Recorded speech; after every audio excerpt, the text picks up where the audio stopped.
Selamat pagi dan selamat datang di sesi ulasan pagi kita. Seneng banget rasanya bisa nemenin awal hari kamu.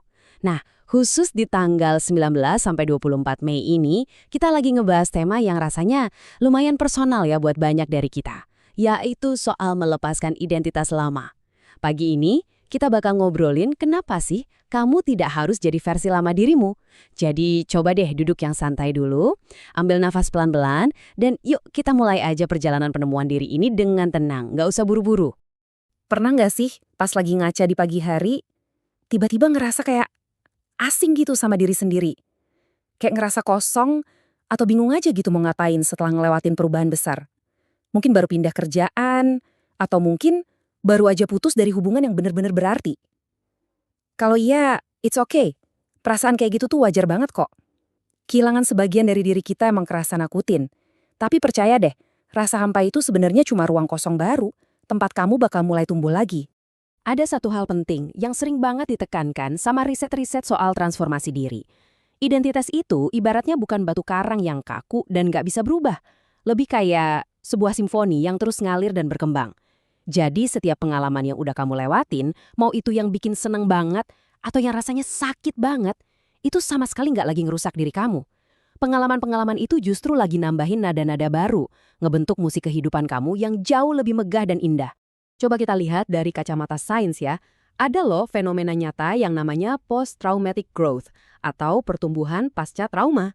Dan ini bukan cuma sekedar quotes motivasi aja ya. Waktu kita ngerasa lagi ada di titik paling bawah, di titik terendah kita, kerangka berpikir lama kita itu sebenarnya lagi direnovasi total. Proses ini tuh memicu restrukturisasi kognitif yang dalam banget. Jadi, rasa hancur yang mungkin lagi kamu rasain sekarang sebenarnya adalah tempat lahirnya identitas baru kamu yang pastinya jauh lebih kuat. Dari proses tadi, pelan-pelan bakal kebuka 5 dimensi transformasi. Kamu bakal mulai nyadar nih, ternyata ada kekuatan dari dalam diri yang sebelumnya nggak disangka-sangka. Terus, mulai ngelihat kemungkinan baru, hubungan sama orang lain juga jadi lebih bermakna, lebih bisa mensyukuri hal-hal kecil setiap harinya, dan pastinya nemuin kedamaian spiritual.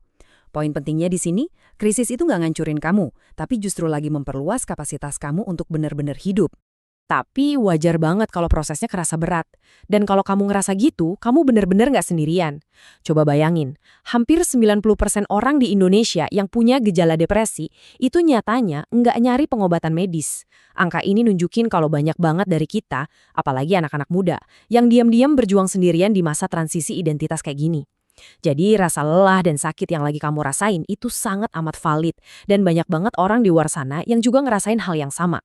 Bahkan ya, beban mental ini nyumbang 13% loh ke angka disabilitas di negara kita. Ngerasain cemas tiap hari gara-gara nyoba nyari tahu siapa sih aku sekarang itu emang nguras tenaga banget. Mental capek, fisik juga ikut capek. Makanya, pagi ini, yuk lebih baik dan lebih lembut ke diri sendiri. Kamu tuh lagi proses buat transisi yang gede banget, jadi nggak apa-apa banget kok kalau kadang ngerasa lelah. Oh iya ya, lingkungan sekitar kita juga ngaruh banget loh. Kalau di masyarakat barat yang lebih individualis, nyari identitas itu kan lebih fokus ke otonomi pribadi ya. Tapi di budaya kolektivis di Indonesia, kita tuh selalu keikat sama harmoni komunitas atau keluarga. Makanya, wajar banget kalau kamu ngerasa ekspektasi sosial atau omongan keluarga tuh bikin masa transisi ini makin rumit. Kita tuh sering banget memproses krisis diri sendiri, sambil mikirin ekspektasi orang-orang di sekitar kita. Biar lebih kebayang, kita bisa ngelihat dari tradisi merantau di masyarakat Minangkabau. Secara psikologis, merantau itu butuh keberanian besar buat ninggalin kenyamanan rumah, buat ngadepin hal-hal yang serba nggak pasti di luar sana. Mereka pergi nggak cuma buat nyari nafkah, tapi buat bertransformasi jadi sosok yang lebih mandiri, lebih berani, dan gampang adaptasi. Kehilangan zona nyaman itu justru jadi jembatan buat nemuin versi diri yang jauh lebih tangguh. Nah, sekarang pertanyaannya, gimana sih caranya kita mulai nulis ulang identitas baru Kipa hari ini juga?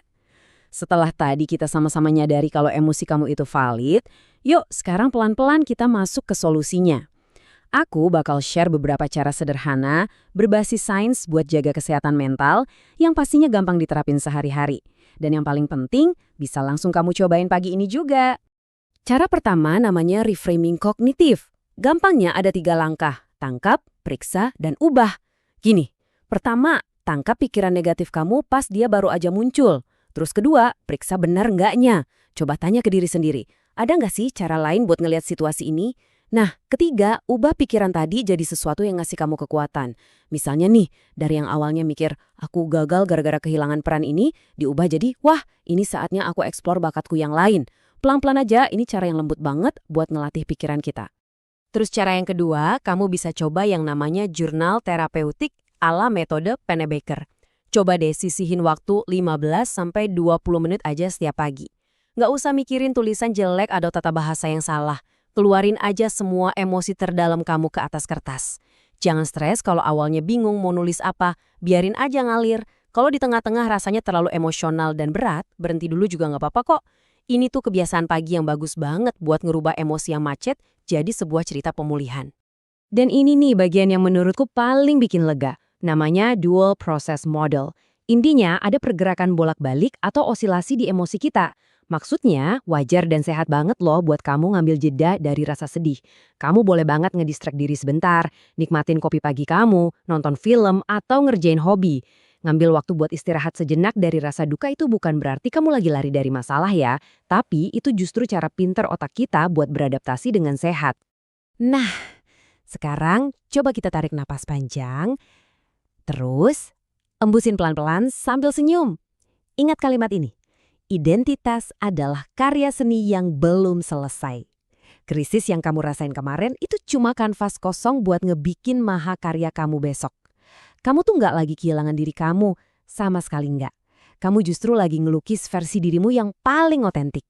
Setiap tantangan ini lagi ngebentuk kamu jadi pribadi yang jauh lebih luar biasa dan kaya akan pengalaman.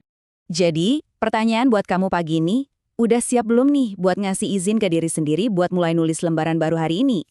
Bawa terus energi positif ini ke aktivitas kamu hari ini ya. Peluk setiap perubahan-perubahan kecil, kasih senyuman paling manis buat bayangan baru kamu di cermin, dan langgahin kaki keluar rumah dengan penuh percaya diri. Kamu nggak harus jadi versi lama dirimu, karena versi barumu udah nunggu banget buat bersinar. Selamat pagi, selamat ngerayain versi barumu, dan sampai jumpa lagi di ulasan inspiratif kita selanjutnya. Semangat!